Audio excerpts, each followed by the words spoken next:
अल फलाह का फर्जीवाड़ा। नैक की ये मान्यता फर्जी तरीके से लगाई गई। ये नैक की मान्यता असल में थी नहीं, यूजीसी की गलत स्थिति का दावा किया गया। ये सर्टिफिकेशन था ही नहीं। यूजीसी की जो स्थिति दिखाई जा रही थी वो स्थिति थी ही नहीं। फर्जी मान्यता से छात्रों को गुमराह किया गया, क्योंकि ये चीजें किसी एक इंस्टीट्यूशन को क्रेडिबल बनाती हैं कि अगर ये सर्टिफिकेशन है तो ये जगह क्रेडिबल है, यहां दाखिला लिया जा सकता है। ये जानबूझकर और फर्जी मान्यता के नाम पर छात्रों से भारी भरकम फीस वसूली गई कि हम इतने क्रेडिबल यूनिवर्सिटी हैं तो आपको इस तरीके की फीस देनी पड़ेगी। फर्जी मान्यता के नाम पर छात्रों से जबरदस्ती भारी फीस वसूली गई और 2018 से 2025 के बीच में यह धोखाधड़ी चलती रही। 415 करोड़ रुपए कमाए गए, जिनको बाद में शेल कंपनियों में और परिवार की दूसरी जो एंटिटीज हैं उनमें ट्रांसफर करके इस तरीके से इसको साइफन ऑफ किया गया। मतलब ये यूनिवर्सिटी शुरू ही धोखे के लिए की गई थी।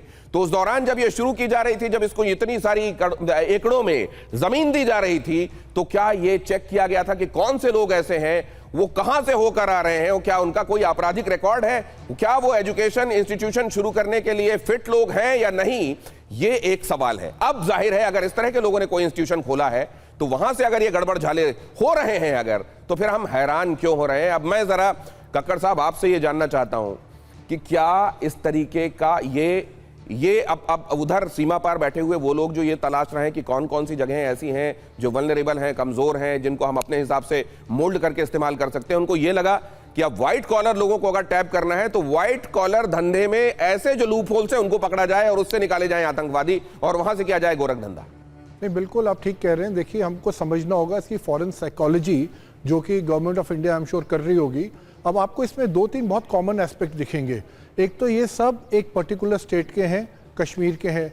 दूसरा मोस्ट इंपॉर्टेंटली आप इनका एज ग्रुप देखिए, they are all between 31 and 35। जैसे आदिल की एज है, ही वॉज 31। जो उमर मारा गया है, ही वॉज 35। अब इसका मतलब है ये 90s बॉर्न है। तो जब कश्मीर का अनरेस्ट था, इनको अपनी सराउंडिंग में इन लोगों ने उस तरह की हॉस्टिलिटी देखी जो इन्होंने कहीं ना कहीं इंटरनलाइज कर ली। अब क्या होता है, जब बच्चा बड़ा हो रहा होता है 5-7 साल तक की उम्र में, बच्चा ज्यादा चीजें फील करता है, जो उसको दिखाया जाता है वो देखता है और उसको वो सच मान लेता है। अब एजुकेशन जो है, एजुकेशन 7-8 साल के बाद शुरू होती है, जब बच्चा एक्चुअली स्कूल जाके लॉजिकली सोचना शुरू करता है। तो जो बेसिकली जो फीलिंग स्टेज है वो इतनी बच्चे के अंदर आ जाती है। अब ये चाहे ब्रिलियंट होंगे, ये लोग डॉक्टर बन गए, पर आप देखेंगे जब ये बड़े हुए, जब ये कॉलेज में गए, तो वहां पे इनको सिमिलर मेंटर्स मिले जो कि इनको ऑलरेडी ब्रेन वॉश करने के लिए तैयार थे। और अब आप देखिए, ये भी लगा होगा अब इस तरह की मानसिकता के साथ हमारे लिए कौन सी जगह ऐसी है जहां हम अपने कामों को कर सकते हैं और पकड़े नहीं जाएंगे। अल फलाह ने वो कंड्यूसिव एटमॉस्फेयर इन लोगों के लिए मुहैया कराया। मैं आपके पास लौट रहा हूं सर, उससे पहले आतंकी आदिल के पड़ोसियों से क्या खुलासा हुआ जरा वो भी देखिए। 3-4 लोग गाड़ियों से आते थे। ये डॉक्टर आदिल राठेर की बात कर रहा हूं मैं, ब्रिलियंट डॉक्टर था। इसके 10वीं 11वीं 12वीं के अगर मार्क्स आप देखेंगे तो 10 में से 88 76 इस तरीके के नंबर थे इसके। लेकिन ये जो ब्रिलियंट माइंड था, वो नेगेटिव माइंड कैसा था वो आपको पता ही है। जैश का पोस्टर लगाते हुए किस तरीके से चीजों की जब शुरुआत हुई, पहली गिरफ्तारी आदिल राठेर की हुई थी। गाड़ियों से लोग आते रहते थे और आदिल लोगों से बात कम करता था। इस तरीके के लोगों में एक चीज इनवेरिएबली एक जैसी देखी जा रही है कि बाहर की दुनिया से इंटरेक्शन इनकी कम रहता है, बोलते कम है, ताकि इनके बारे में सच्चाई लोगों को पता ना चले और उस दौरान इनके दिमाग में जाहिर है वो सब पकता रहता है जो आगे आने वाले दिनों में एग्जीक्यूट करना चाहते हैं। लेकिन मैं सूद साहब के पास ये जानना चाहता हूं। सूद साहब, आज बहुत सारी चीजें इसके बाद सामने आ रही हैं, लेकिन मैं ये, आप क्योंकि इतनी बड़ी खुफिया एजेंसी के शीर्ष पद पर रहे हैं, क्या हम लोग प्रिवेंटिव इंटेलिजेंस के मामले में अब भी हमको एज अ सोसाइटी बहुत कुछ करना है? बहुत कुछ जरूरत है करने की। देखिए, ऐसा है कि नई नई चीजें सामने आती हैं, इंटेलिजेंस भी अपना काम करती है, लेकिन इंटेलिजेंस को कई बार नई नई चीजें सामने आती हैं तो उस पर काम किया जाता है। अगर रेड फोर्ट का ब्लास्ट ना होता तो आप इमेजिन कीजिए, ये छोटा ब्लास्ट था, ना होता तो क्या होता। यहाँ पे जो आतंकी पल रहे थे, जहाँ जो अल फलाह यूनिवर्सिटी के अंदर, ये तो बहुत बड़ी साजिश थी। लेकिन ये भी कहूंगा कि कुछ गलतियां भी हैं, लेकिन जिस तरीके से हमारी इंटेलिजेंस एजेंसी और सिक्योरिटी एजेंसीज ने काम किया, उन्होंने इसको एक तरीके से पूरा तरीके से डिस्ट्रॉय करने का काम शुरू कर दिया। और ये जो आपके जो सिद्दीकी साहब हैं, इनका पहले बैकग्राउंड खराब था, फिर इनको इस तरीके से मान्यता कैसे दे दी इनकी यूनिवर्सिटी को। और इनका एक पर्पस है कि दिल्ली के आसपास अपना घर बसाना चाहते हैं, यानी कि फरीदाबाद के अंदर। अगर दिल्ली में होते तो हमारी इंटेलिजेंस एजेंसीज पे बहुत ज्यादा नजर होती इनके ऊपर, लेकिन इन्होंने ऐसी जगह चुनी जो रिमोटली थी, यानी कि फरीदाबाद के अंदर रिमोट जगह में इनकी यूनिवर्सिटी थी। तो वहां पे कुछ नजर भी कम जाती है। और हरियाणा पुलिस मुझे लगता है कि शायद सोई भी हुई थी काफी देर तक। और इनकी यूनिवर्सिटी को रिकॉग्निशन कब दी गई? मई 2014 में, जब हुड्डा की गवर्नमेंट थी हरियाणा के अंदर, उनकी गवर्नमेंट गिरने से कुछ दिन पहले। यानी कि मुझे ऐसा लगता है कि यहाँ पे जरूर कुछ पैसे का लेन देन हुआ होगा जिसके बाद इनकी यूनिवर्सिटी को रिकॉग्निशन दी गई। लेकिन एक और बात आती है कि जो लोग व्हाइट कॉलर की बात करते हैं, बहुत से व्हाइट कॉलर के लोग पहले भी सामने आ चुके हैं।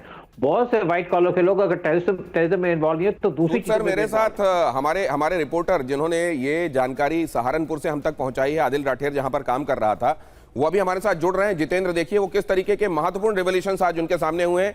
आज जब ये जानकारियां आपको पता चली, एक तो वो कि एक ब्राइट स्टूडेंट था, लेकिन उसका कितना नेगेटिव माइंडसेट हो गया था, किस तरीके से आस पड़ोस के लोग उसको देख रहे थे, और वहां पर भी कई अस्पतालों में वो इलाज कर चुका था। आज जो आपको पता चला, नटशेल में बताइए, और आपके लिए कितना हैरानी भरा था ये? बिल्कुल, देखिए जब तक उसको नहीं जानते थे तब तक इतना उसके लिए बारे में अंदाज़ा लगाना मुश्किल था, लेकिन जैसे ही उसके बारे में तहकीकात शुरू की, TV9 ग्राउंड पर पहुंचा और उसकी जो मार्कशीट देखी तो मैंने देखा कि 10th में उसके जो हैं मैथ के अंदर 100 में से 99 नंबर है, साइंस में 98 नंबर है, यहाँ तक कि जो MBBS भी किया है हर साल के अंदर जो है फर्स्ट क्लास डिवीजन से पास होता है। फिर उसके मैंने प्रोफेशन के बारे में जाना हॉस्पिटल में, तो बताया कि इलाज करने में बहुत माहिर था और व्यवहार अच्छा था, लेकिन उसके अंदर क्या पनप रहा था ये किसी को नहीं पता थी। कहीं ना कहीं हमें ये पता लगा कि जिस तरीके से दिल्ली को टारगेट करने के लिए अल-फलाह यूनिवर्सिटी को अपनी रणस्थली बनाया, इन वाइट कॉलर आतंकी मॉड्यूल तैयार किया गया, वैसे ही कहीं ना कहीं आदिल को इस उद्देश्य के साथ में सहारनपुर भेजा गया था।